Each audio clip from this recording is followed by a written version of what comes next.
Hi, good morning. Welcome to Business. My name is Darrell Kwao. Finance Minister Ken Ofori-Atta is leading a government delegation to the annual IMF World Bank Spring meetings in Washington, D.C. The meetings, which opened in the U.S. on Monday, bring together 189 member countries of the IMF to discuss issues of global concern, including the world economic outlook, poverty eradication, economic development, and aid effectiveness. But what will be up for discussions this time around after Ghana recently completed its program with the fund? George Rafe has more from Washington, D.C. Meetings is bringing together 189 finance ministers and central bank governors around the world whose countries are members of the fund to assemble in Washington, D.C. in U.S.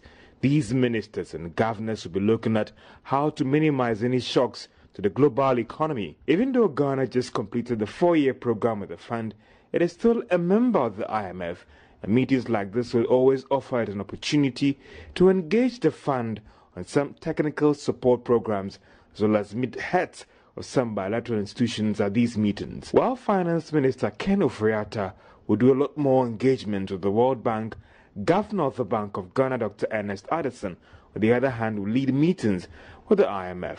A later development, the IMF will later today release its economic outlook report. This will tell us whether the fund is also bullish about the prospects for the economy in terms of economic growth for this year. This was after the World Bank projected a 7.6% growth rate for us this year, slightly higher than the government's own 7% overall economic growth rate for 2019. Now, telecoms giant MTN Ghana is to spend $160 million in improving network and information technology in 2019. CEO of the company, Sedem Adadivo, has been interacting with Joy Business in the following report. MTN Ghana, Sedem Adadivo, MTN will this year be focusing heavily on improving the lot of customers. He listed some 10 targets his outfit hopes to achieve, including incorporating the use of solar energy at sales sites.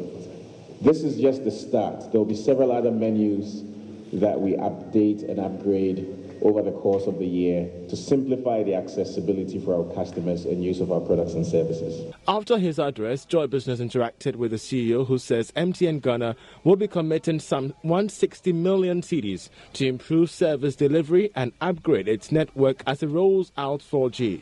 Total investment in CapEx for 2019 is over $160 million. And the majority of this goes into our network infrastructure and our IT systems, which directly impact quality of service. So I think it's fair to assume our entire portfolio of CapEx is geared towards improving the services for our customers from a coverage perspective, from a customer experience perspective, and from a quality of service perspective. I think we have to look at 4G from the experience standpoint. And today the feedback we get from our customers in terms of our 4G and 4G Plus have been extremely positive. We look at our business overall, and 4G is complementary to our entire data portfolio. And from that perspective, I believe our drive to bring data and digital services to our customers is on course. Thank you.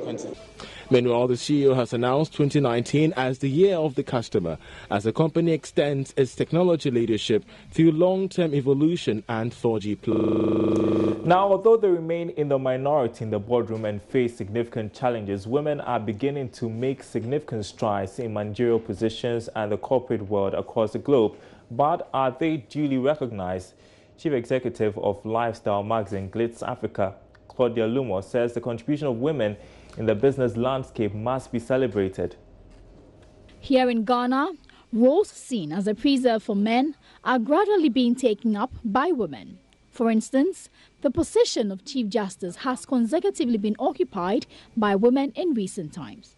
A recent study by the MasterCard Index of Women Entrepreneurs showed that of the 57 different economies examined around the globe, Ghana ranked the highest, with almost half of the businesses in the country owned by women.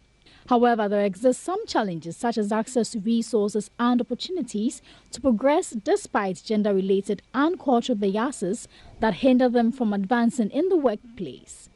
The Glitz Ghana Women of the Year honors, organized by the Glitz magazine Africa, is an event set aside to celebrate the achievements of outstanding Ghanaian women to the society.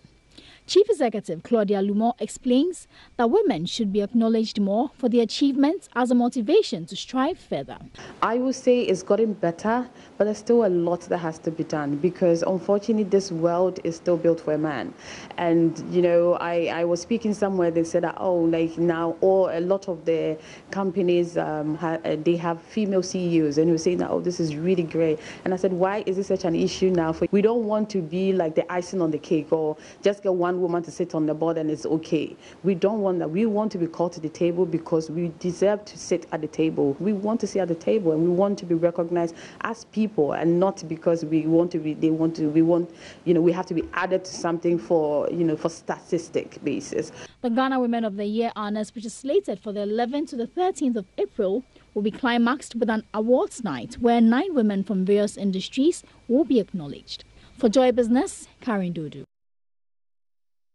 And that's all in business for now. Sending you back to another woman who needs to be celebrated. Bernice, back to Thank you so much, Darryl Crowther with Business News. Now we look forward to the UEFA Champions League quarter-final action tonight involving English champions Manchester City and challengers Liverpool. George Addo Jr. will join me shortly. Do stay. Without that.